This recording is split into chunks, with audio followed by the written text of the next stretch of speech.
হজরতুল আল্লামা আবেদ আলী, এটা ধরছে কিনা দেখেন। মহরম মাস চলতেছে, একজন মানুষ বেঁচে থাকার জন্য কোথায় যাচ্ছে আমরা, কত টাকার প্রয়োজন, বেঁচে থাকার জন্য কত টাকার প্রয়োজন। ড্রাইভার যদি 100 কোটি টাকার মালিক হয়ে যায়, এর সার কত কোটি কামাইছে। বলার একটা উদ্দেশ্য আছে, মহরমের শিক্ষা যেহেতু হক বাতিলের শিক্ষা, বাতিলের সামনে মাথা নত না করা। এই মসজিদে অনেক জুতা চোর আছে না নাই, অনেকের জুতা চুরি হয়।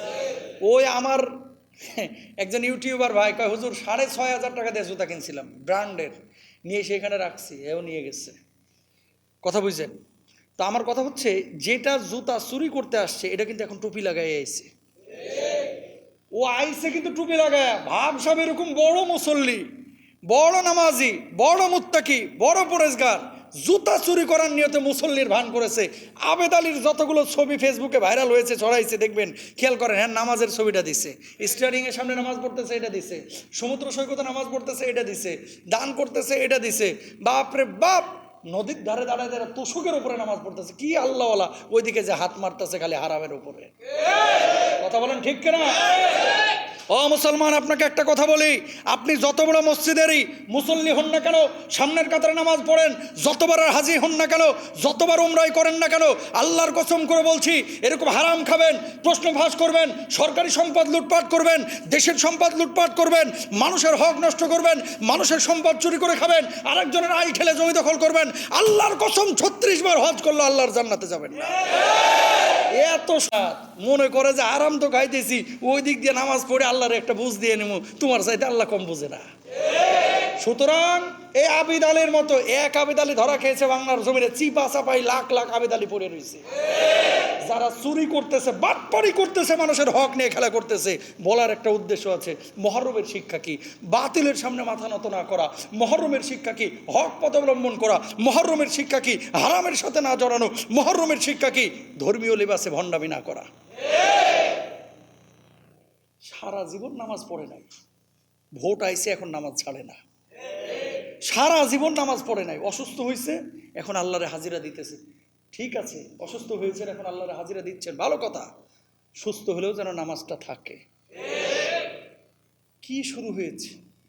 আল্লাহ সুবহানাহু ওয়া তাআলা পবিত্র কোরআন কারিমে কি বলছে?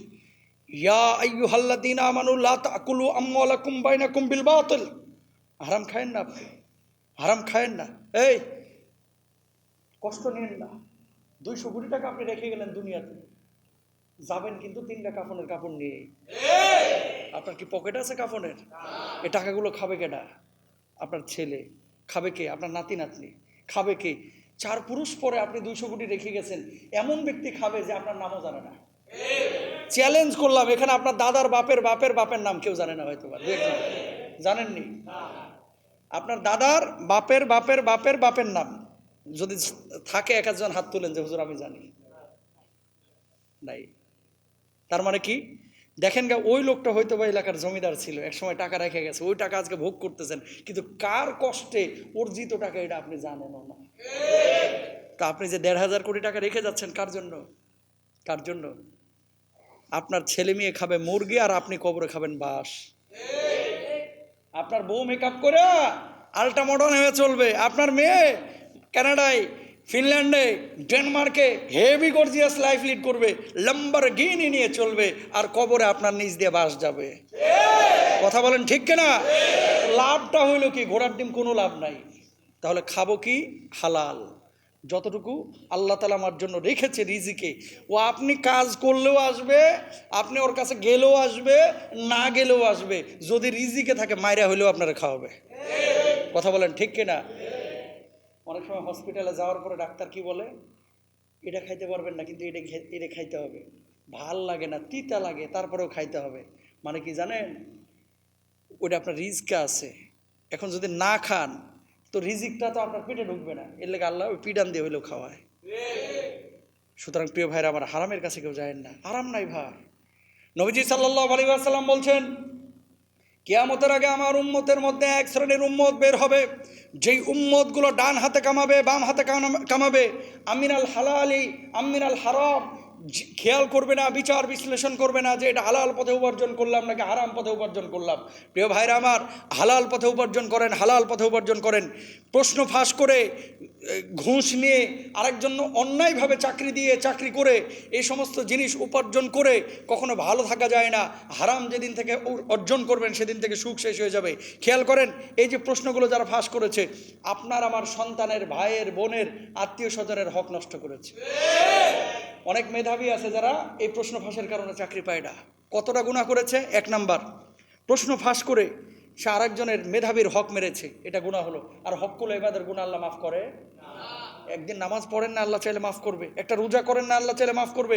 হজ করলেন না, 1 বছর পরের বছর করলেন, আল্লাহ চাইলে মাফ করে দিবে। আল্লাহর কসম করে বলছি ভাই, আরেকজনের হক নষ্ট করবেন, আল্লাহ আপনার কখনো ক্ষমা করবে না। ক্ষমা পাওয়ার একটাই উপায় কি? যার হক নষ্ট করেছো তারে বোঝায় দাও। লজ্জা লাগে। আমি বলতে চাই, মিডিয়া অনেকে আছে, আপনারাও আছেন, আত্মীয় স্বজন যদি থাকে একটু বললেন যে বাবা প্রশ্ন কিনছি রে, ওই চাকরি এখন ছাড়া দে, হুজুর বলছে জায়েজই নাই তোর জন্য করা। কথা বুঝছেন?